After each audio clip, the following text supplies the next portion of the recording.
බ්‍රාහ්මණ සමාජය තුළ ඇත්තටම කාන්තාවන්ට ස්වාධීනත්වයක් තිබ්බේ නැහැ. දියණිය තමන්ගේ පියා යටතේත්, බිරිඳ ස්වාමිපුරුෂයා යටතේත්, ඒ වගේම වයෝවෘද්ධ වුණාම කාන්තාව තමන්ගේ පුතා යටතේත් සිටිය යුතුයි කියන තත්ත්වය තමයි තිබුණේ.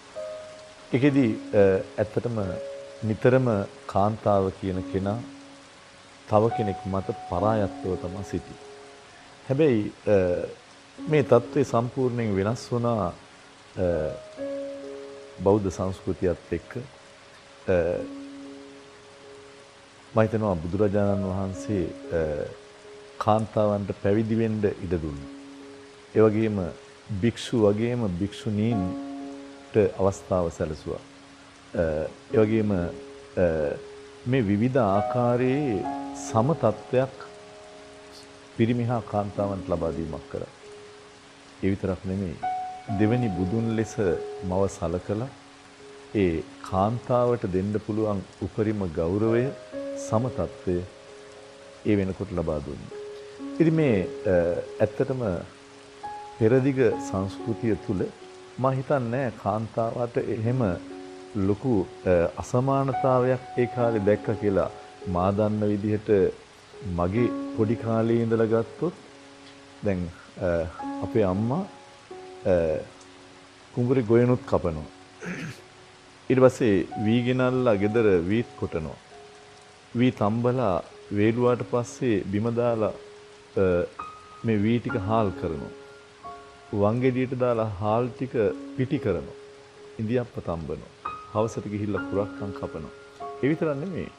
දැන් තාත්තා අපේ ගේ හදද්දී මට මතකයි මේ මැටි ගහද්දී බිත්තිවලට අම්මා තමයි මැටි අනලා දෙන්නේ. ඊළඟට දැන් සමහර විට මේ ගොයන් කපලා ඒ ගොයන් මිටි ටික අම්මා එකතු කරලා දෙද්දි තාත්තා තමයි මිටි කර තියාගෙන ගිහිල්ලා ගොයන් කොලේ හදන්නේ. ඉතින් මේ වගේ අර මේ දෙගොල්ලෝ එක්කහුව වෙලා මේ යම් යම් දේවල් කරා. පුරුෂාධිපත්‍යම් ආකාරයක තියෙන්න ඇති. 100% සමතත්වයේ තියෙන්න නැතුව ඇති. හැබැයි මේ කාල පරිච්ඡේදය තුල මේ ආකාරයේ ස්වාම්පුරුෂයා බිරිඳ මේ ඔක්කොම එකමුතුව සාමූහිකව යම් කටයුත්තක් කරා දැක්කා.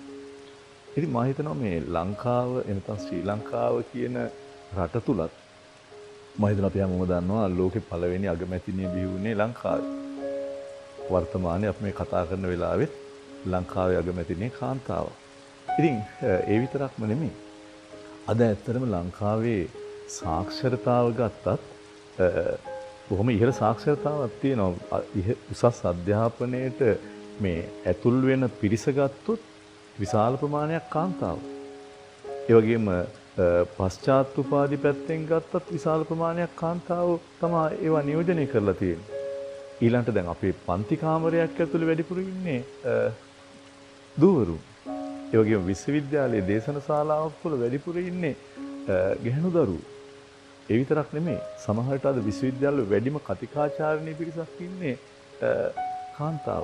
ඉතින් මේ தත්ත්වය යටතේ මා හිතනවා මේ කාන්තා සහභාගීත්වයේ අඩුවක් වෙලා නැහැ. හැබැයි ලංකාවේ සේවා වියුක්තිය තුල කාන්තාවන්ගේ ප්‍රතිශතය ඇත්තටම ටිකක් වැඩි පිරිමින්ට වඩා. ඒ විතරක් නෙමෙයි, සුළු මධ්‍ය පරිමාණ ව්‍යාපාර ආරම්භ කරන කොටත් කාන්තාවන්ගේ සහභාගීත්වයේ අඩුවක් තියෙනවා. ව්‍යවසායකාවියන් විදිහට ව්‍යවසායකත්වයට නැඹුරුණු කාන්තාව ලෝකේ දැන් ඇත්තටම ලක්ෂ ගණනාවෙන් වැඩි වෙලා තියෙනවා.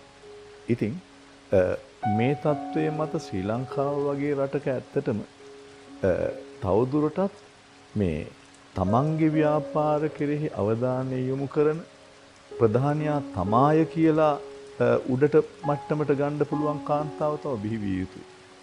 ව්‍යවසායකත්වයේ තුල තවත් කාන්තාවන් විශාල වශයෙන් නිර්මාණය විය යුතුයි. ඒත් එක්කම මේ කාන්තාවක් වීම නිසා ඇයට සිදුවිය හැකි අපහසුතා, ඒ වගේම පහත දැමීම්, පිළිගැනීමේ අඩුකම් නැති කළ යුතුයි. මේ ටික විතරක් නෙමෙයි, කාන්තාවන්ට වෙන අකරතැබ්බ වෙන්න පුළුවන්, අඩු සැලකිල්ල වෙන්න පුළුවන්.